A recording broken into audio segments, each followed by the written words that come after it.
Hey GP teachers, thank you for joining me for another quick Monday Minute. Today, I wanted to talk to you a little bit about keeping the mini in your workshop lessons. I know that those lessons come with a really long script, and it can be pretty tricky to keep the lesson focused to less than 10 minutes. So hopefully the tips today will help you think about your planning as you finish up Unit 1 and begin looking into Unit 2. Let's start by thinking about the workshop structure overall. Your workshop should take about an hour, maybe a little less at the beginning of the year. But your mini lesson is just one small portion of it. The point of that is that the bulk of the work is being done by the students during independent practice. We want to keep our lessons very focused and short so that kids are doing the heavy lifting for that day. Within your mini lesson, they all follow the same structure, which actually lines right up to a gradual release model. You start with an I do in the teach portion. The students are watching you as you try something. Then you guide them through and you work on that same skill or strategy together.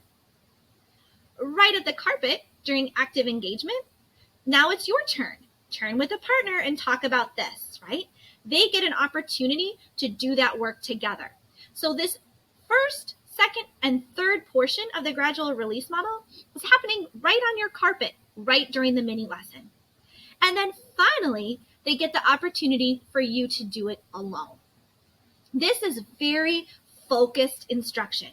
And so when your lessons are following those teaching targets from the MESA units, you're able to keep it really lasered in on just that one thing, knowing that it's going to keep coming up, right? You're not teaching towards mastery the very first time. And that's where strategy groups and small group instruction come into play during this independent practice portion of your lesson. Another tip to keep in mind is that the read aloud and discussion happens outside of workshop. You certainly are going to be referring back to books that you've read, but you're doing that very quickly. Just saying, remember when we read this?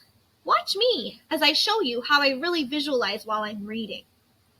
You're not jumping back in. You're not launching a new piece. You're not giving them time to discuss what's going on in the book, as it's not related back to that teaching target for the day. Another practical tip just helps you to be prepared. There's multiple ways to plan for your lessons. Some people like to print out the scripted lesson from the MESA unit and they highlight what they want to say and they teach with that paper right in front of them. Others might jot notes on stickies and put the stickies on the book or on the lesson and teach with those right there in front of them.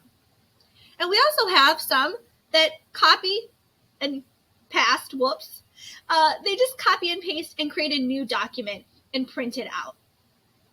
Either way, whatever you choose to do, you are not expected to memorize these lessons.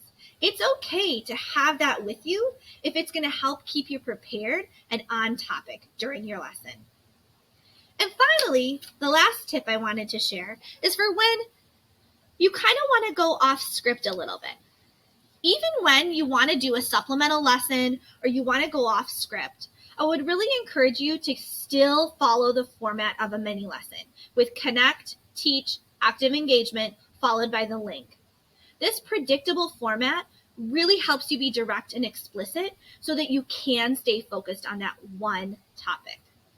These mini lessons were built so that you as the teacher can really see how they all go together and how each lesson builds on each other throughout a unit. So when you're trying to keep them short and sweet, know that your students are going to be doing that work during their independent practice time. And that's when you as the teacher want to get in there to kind of differentiate and scaffold for your learners. So here's some final tips for you on Monday. I hope that they're helpful as you're continuing to plan your units. Don't forget, Unit 2 has been posted on our Schoology page, and so as you're wrapping up Unit 1, go ahead and start looking at Unit 2. Have a great week.